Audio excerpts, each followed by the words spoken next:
Bismillah, Assalamualaikum warahmatullahi wabarakatuh. Bismillah, alhamdulillahil malikil ahad, al-malikis samad, lam yalid wa lam yulad wa lam yakul lahu kufuwan ahad. Asyhadu an la ilaha illallah wa asyhadu anna Muhammadan abduhu wa rasuluh, la nabiyya wa la rasula ba'da amma ba'd. Ya, pada kesempatan kali ini saya akan menceritakan tokoh munafik yaitu Abdullah bin Ubay Salul. Dia adalah tokoh munafik yang pada waktu itu menyusahkan Nabi SAW. Jadi saat umur Nabi 53, Nabi hijrah ke Madinah.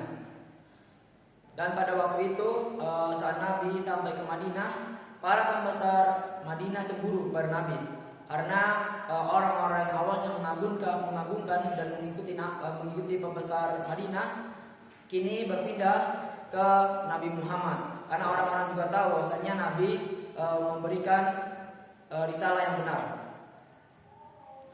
Dan karena saking cemburunya orang-orang Madinah, pembesar Madinah mengadakan rencana, dan sempat dilakukan rencana dari yang paling kecil hingga paling besar, bahkan sampai pembunuhan, namun hal itu tidak berhasil. Dan turun surat Al-Maidah yang ke-51 menjelaskan tentang mereka menjatuhkan Nabi dengan cara menyebar isu-isu yang tidak benar tentang Nabi.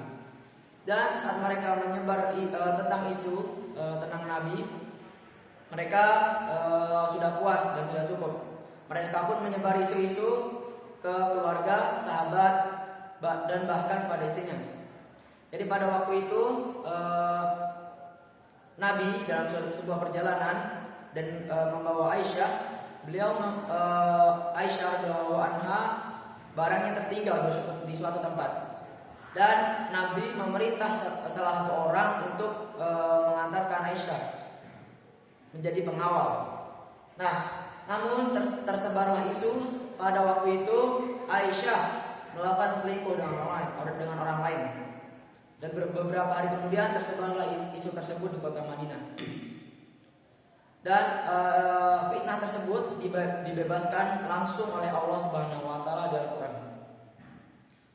Di An-Nur ayat 11 hingga ayat 15. Tidak sampai situ, mereka menyebarkan isu-isu yang tidak benar, sehingga Nabi yang seorang manusia biasa lelah, dan Nabi pun berdiam diri, merenung sejenak.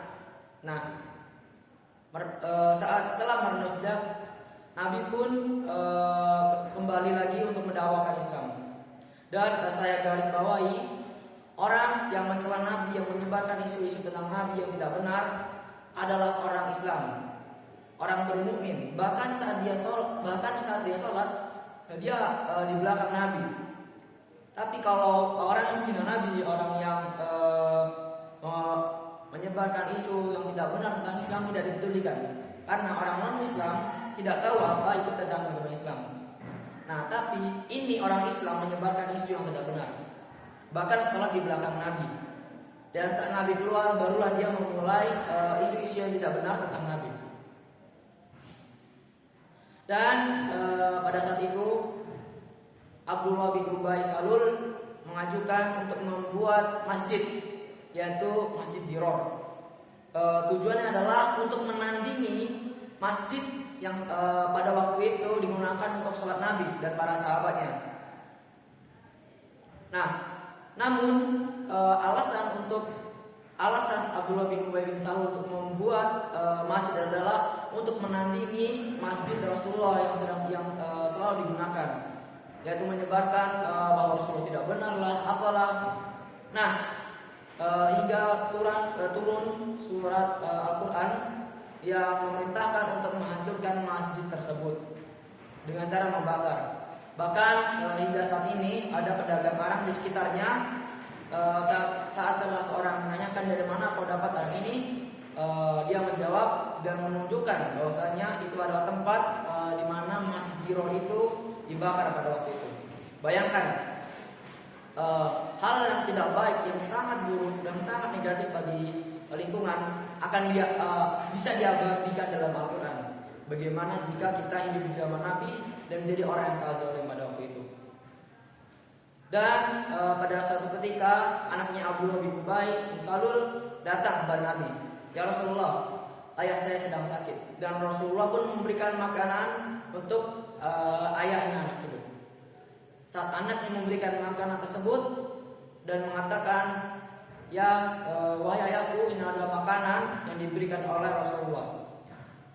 Spontan dia membuang makanan itu dengan menjawab, apa itu Rasulullah? Hanya mencari perhatian. Nah, namun Rasulullah tidak hanya berhenti sampai situ. Rasulullah dan para sahabat bahkan mengunjunginya. Dan pada waktu itu saat dia sekarat, masih saja dia menjadi orang munafik. Dia mengatakan, ya Rasulullah, biarkanlah hamba wafat dengan menggunakan jubah itu.